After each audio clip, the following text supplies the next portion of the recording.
शेतकरी बंधूंनो, तुमची खरीप हंगामातील जवळपास सर्व पिकं आता काढून झाली असतील, शेत खाली झालेलं असेल आणि तुमच्याकडं मुबलक पाण्याची सुविधा उपलब्ध आहे.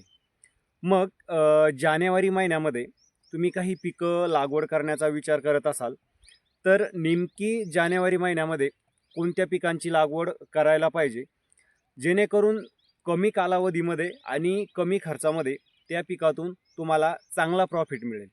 तर शेतकरी बंधूंनो, आज या व्हिडिओमध्ये मी तुम्हाला अशी काही 4-5 पिकं सांगतो, ज्या पिकांची तुम्ही आता समजा जानेवारीमध्ये जर लागवड केली, तर एकंदरीतच एकदम कमी खर्चामध्ये आणि कमी कालावधीमध्ये या पिकातून तुम्हाला चांगला प्रॉफिट हा राहू शकतो. शिवाय रिस्क फ्री पीक आहे. याच्यामध्ये काही भाजीपाला पिकं पण मी तुम्हाला सांगणार आहे आणि काही धान्यवर्गीय पिकं तुम्हाला सांगणार आहे. तर यापैकी कोणत्याही पिकाची तुम्ही लागवडीसाठी निवड करू शकता. शेतकरी बंधूंनो, मी तुम्हाला पिकच अशी सांगतोय, की ज्या पिकामध्ये तुमचा 100% लॉस होणार नाहीये. शेतकरी बंधूंनो, या पिकांचं तुम्हाला जर लागवडीपासून ते काढणीपर्यंतचं संपूर्ण नियोजन हवं असेल, तर स्क्रीनवर WhatsAppचा नंबर देतोय. त्या ठिकाणी तुम्ही मला संपर्क करा. तुम्हाला संपूर्ण नियोजन त्या ठिकाणी मिळून जाईल. नमस्कार शेतकरी बंधूंनो, मी ज्ञानेश्वर बाकाल. आपल्या बाकाल ॲग्रो पॅटर्न यूट्यूब चॅनलमध्ये सर्व शेतकरी बांधवांचं पुन्हा एकदा मनापासून स्वागत करतो. शेतकरी बंधूंनो, हा व्हिडिओ शेवटपर्यंत बघा आणि पहिल्यांदाच तुम्ही आपल्या चॅनलवर आला असेल तर चॅनलला सबस्क्राईब करून नोटिफिकेशन बेल ऑन करायला अजिबात विसरू नका, म्हणजे येणाऱ्या नवीन व्हिडिओचं नोटिफिकेशन हे सर्वात अगोदर तुम्हाला मिळेल.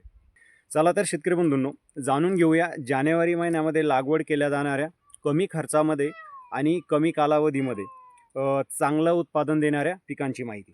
शेतकरी बंधूंनो, याच्यामध्ये जे पहिलं पीक मी तुम्हाला सांगतोय, तर आता या ठिकाणी तुम्ही बघा, आपण या पिकाची लागवड केलेली आहे आणि हे पीक आहे बाजरीचं पीक. अतिशय प्रॉफिटेबल पीक आहे शेतकरी बंधूंनो. 90 ते 95 दिवसामध्ये काढणीला येणारं पीक आहे. खर्चाच्या हिशेबानं जर आपण याचा विचार केला, तर अतिशय कमी खर्च लागणारं हे पीक आहे आणि चांगलं उत्पादन देणारं पीक आहे. साधारण तुम्ही हलक्या हातानं जरी नियोजन केलं, तर जवळपास 18 ते 20 क्विंटलपर्यंतचं एकरी उत्पादन या पिकातून आपल्याला मिळतं आणि खर्च हा कमी लागतो. म्हणजे इतर पिकांपेक्षा खर्च याला लागत नाही, खूप जास्त खताची याला गरज नाही आहे आणि फवारणी तर याला बिलकुल करावीच लागत नाही. शेतकरी बंधूंनो, याची लागवड तुम्ही 2-3 प्रकारे करू शकता. आता इथं तुम्ही बघा, आपण जी इतर जी मक्याची सरी असते, तर त्या सरी पद्धतीमध्ये आपण याची लागवड केलेली आहे टोकन करून. तुम्ही पेरणी यंत्रानं त्याची पेरणी करू शकता किंवा शेतकरी बंधूंनो, ड्रीपवर सुद्धा तुम्हाला याची लागवड करता येते. साधारण 4 फुटाच्या अंतरानं लॅटरल हातरायचं आहे आणि लॅटरलच्या दोन्ही बाजूनं तुम्ही टोकन पद्धतीनं बाजरी पिकाची लागवड करू शकता. याला लागवडीवेळी 10-26 एकरी एक बॅग तुम्ही देऊ शकता आणि त्यानंतर पीक हे 30 ते 35 दिवसाचं झाल्याच्या नंतर एकरी एक बॅग युरिया याला द्यायचा आहे. बाकी याला कोणतंही खत व्यवस्थापन करण्याची गरज नाही किंवा कोणत्याही प्रकारची फवारणी करायची तुम्हाला तिथं गरज पडत नाही. तण नियंत्रणासाठी तुम्ही तणनाशकाची फवारणी करू शकता किंवा शेतकरी बंधूंनो, तुम्ही खुरपणी करून सनी तणांचा बंदोबस्त तिथं करू शकता. एकदम जबरदस्त पीक आहे. बाजारभावाचा जर विचार केला, तर शेतकरी बंधूंनो, गहू पिकापेक्षा याला जो बाजारभाव आहे, तर तो थोडासा जास्तच आहे आणि चांगलं पीक आहे. 18-20 क्विंटलपर्यंतचं उत्पादन याच्यामध्ये तुम्हाला सहज मिळतं. आणि महत्त्वाचं म्हणजे बाजरी पिकामुळे तुमच्या जमिनीचा जो सेंद्रिय कर्ब आहे, तर तो सेंद्रिय कर्ब सुधारण्यासाठी बाजरी पिकाची चांगली मदत होते. त्यानंतर नंबर 2चं जे पीक आहे शेतकरी बंधूंनो, तर ते आहे तेलबियावर्गीय पीक भुईमूग. शेतकरी बंधूंनो, भुईमूग या पिकाची तुम्ही उन्हाळी हंगामासाठी 15 जानेवारी ते 15 फेब्रुवारी या कालावधीमध्ये तिथं लागवड करू शकता. साधारण 3.5 ते 4 महिन्यामध्ये हार्वेस्टिंगला येणारं हे पीक आहे आणि वन टाईम हार्वेस्टिंगला येणारं पीक आहे. पण बाजरी पिकाच्या तुलनेमध्ये भुईमूग पिकाला खर्च हा जास्त लागतो, कारण भुईमुगाचं बियाणं खूप महाग असतं आणि बियाणंसुद्धा आपल्याला खूप जास्त लागतं. साधारण एकरी 45 ते 50 किलोपर्यंतचं बियाणं आपल्याला भुईमुगाचं लागतं. पण इतर खर्च हा भुईमूग पिकामध्ये कमी आहे. शेतकरी बंधूंनो, भुईमूग पिकाची तुम्ही समतल पद्धतीनं पेरणी करू शकता किंवा शेतकरी बंधूंनो, तुम्ही ड्रीपवर त्याची टोकन पद्धतीनं तुम्हाला लागवडसुद्धा करता येते. साधारणतः 30 ते 35 क्विंटल ओल्या शेंगेचं उत्पादन आपल्याला भुईमूग पिकाचं जे आहे तर ते मिळतं 1 एकरमध्ये आणि वाळलेल्या शेंगाचं जर आपण उत्पादन बघितलं तर साधारणतः 12 ते 15 क्विंटलपर्यंतचं उत्पादन आपल्याला मिळतं. आता याची विक्री तुम्ही ओल्या शेंगेची सुद्धा करू शकता आणि वाळलेल्या शेंगेची सुद्धा तुम्हाला तिथं विक्री करता येते. वाळलेल्या शेंगेला जो दर आहे तर तो जास्त मिळतो ओल्या शेंगेच्या तुलनेत. पण ओल्या शेंगेचं जे उत्पादन आहे तर ते आपल्याला 4 पटीनं जास्त मिळतं.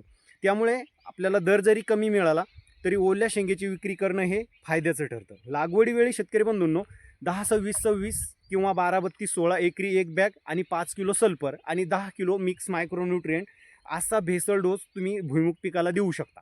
किंवा शेतकरी बंधूंनो DAP प्लस पोटॅश एकरी 1 बॅग आणि त्याच्यामध्ये 5 किलो सल्फर आणि 10 किलो मिक्स मायक्रोन्यूट्रिएंट असा भेसळ डोस द्यायचा आहे. 1 ते 2 फवारण्या तुम्हाला या पिकामध्ये तिथं कराव्या लागतात. याच्या व्यतिरिक्त खूप जास्त खर्च नाही आहे. त्यानंतर नंबर 3चं जे पीक आहे शेतकरी बंधूंनो तर ते आहे भाजीपालावर्गीय पीक गवार. शेतकरी बंधूंनो गवार हे पीक मजुराच्या दृष्टीनं थोडं किचकट आहे. पण तुमच्याकडे जर घरचं मजूर असेल तर नक्की तुम्ही गवारीची जी लागवड आहे तर ती जानेवारीच्या पहिल्या हप्त्यामध्ये जर केली तर फेब्रुवारी आणि मार्च महिन्यामध्ये तुमच्या गवारीला चांगला दर हा मिळू शकतो. लागवडीनंतर साधारणतः 35 ते 40 दिवसानंतर जो नियमित तोडा आहे तर तो तोडा या पिकातून निघायला तिथं सुरुवात होते आणि पुढचे 2 महिने सतत दिवस आड तोडा देणारं हे पीक आहे. म्हणजे साधारणतः 3 ते 3.5 महिन्याचं हे पीक आहे आणि अतिशय कमी खर्चिक पीक आहे. म्हणजे इतर पिकांच्या तुलनेमध्ये गवारीला खर्च हा कमी लागतो. फक्त तुमच्याकडे जर घरचं मंजूर असेल तर साधारणतः 5 गुंठ्यापर्यंत जरी तुम्ही याची लागवड केली तर चांगला प्रॉफिट तुम्हाला या पिकातून तिथं मिळू शकतो. फेब्रुवारी मार्च महिन्यामध्ये गवारीला जे दर आहे तर ते चांगले मिळतात. त्याच्यामुळे या पिकाचा सुद्धा तुम्ही या काळामध्ये लागवडीसाठी तिथं विचार करू शकता. चांगलं पीक आहे. त्यानंतर शेतकरी बंधूंनो 4थं जे पीक आहे तर ते आहे वाटाण्याचं पीक. आता ॲक्च्युली वाटाण्याची लागवड आपण ऑक्टोबर-नोव्हेंबरमध्ये करत असतो आणि तो वाटाणा आपला जानेवारी महिन्यामध्ये तिथं विक्रीला येत असतो. पण आत्ता शेतकरी बंधूंनो सध्या जर तुम्ही मार्केटचा विचार केला तर मार्केटमध्ये जो वाटाणा आहे तर वाटाण्याची गर्दी झालेली आहे. आणि आता सध्या जर तुम्ही लागवड केली समजा जानेवारीच्या पहिल्या किंवा दुसऱ्या हप्त्यामध्ये तर मार्च एंडिंगपर्यंत तुमचा जो वाटाणा आहे तर तो हार्वेस्टिंगला येणार आहे. म्हणजे तापमान वाढायच्या अगोदर तुमचं पीक निघणार आहे. शिवाय कमी खर्चामधलं पीक आहे आणि चांगला प्रॉफिट तुम्हाला वाटाण्याच्या पिकातून तिथं मिळू शकतो. वाटाण्याची लागवडसुद्धा तुम्ही या काळामध्ये तिथं करू शकता. थोडंसं ऑफ सीझन आहे पीक, पण शेतकरी बंधूंनो या काळामध्ये तिथं वाटाण्याची लागवड कमी असते. त्यामुळे पुढच्या काळामध्ये वाटाण्याला तुम्हाला दर चांगला मिळू शकतो. त्यानंतर शेवटचं जे पीक आहे शेतकरी बंधूंनो तर सध्या तुम्ही मार्केटमध्ये जर बघितलं तर मेथी आणि कोथिंबीर या 2 पिकांची खूप गर्दी झालेली आहे. रेट जे आहे तर ते खूप कोलमडलेले आहे. म्हणजे खूप कमी दर मिळतोय. कारण मागच्या महिन्यामध्ये जी या पिकाची लागवड झालेली होती तर ती पिकं आता सध्या हार्वेस्टिंगला तिथं आलेली आहे. मार्केटमध्ये त्याची आवक वाढलेली आहे. पण आपण या आवक वाढलेल्या काळामध्येच जर याच्यापैकी कोणतं तरी एक पीक केलं, तुम्ही मेथी करू शकता किंवा कोथिंबीर करू शकता.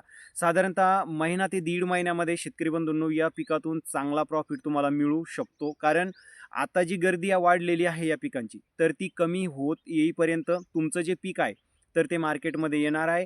त्यामुळे एकंदरीतच गवार किंवा त्यामुळे एकंदरीतच मेथी किंवा कोथिंबिरीला पुढच्या महिन्या 1.5 महिन्याच्या काळामध्ये चांगला दर मिळू शकतो आणि कमी खर्चामध्ये शिवाय कमी कालावधीमध्ये या पिकातून तुम्हाला चांगला प्रॉफिट मिळू शकतो. शिवाय शेतकरी बंधूंनो हा व्हिडिओ तुम्हाला आवडला असेल तर लाईक करा आणि व्हिडिओला जास्तीत जास्त शेअर करण्याचा प्रयत्न करा. नवीन माहितीसह आपण पुढच्या व्हिडिओमध्ये भेटूया. तोपर्यंत नमस्कार.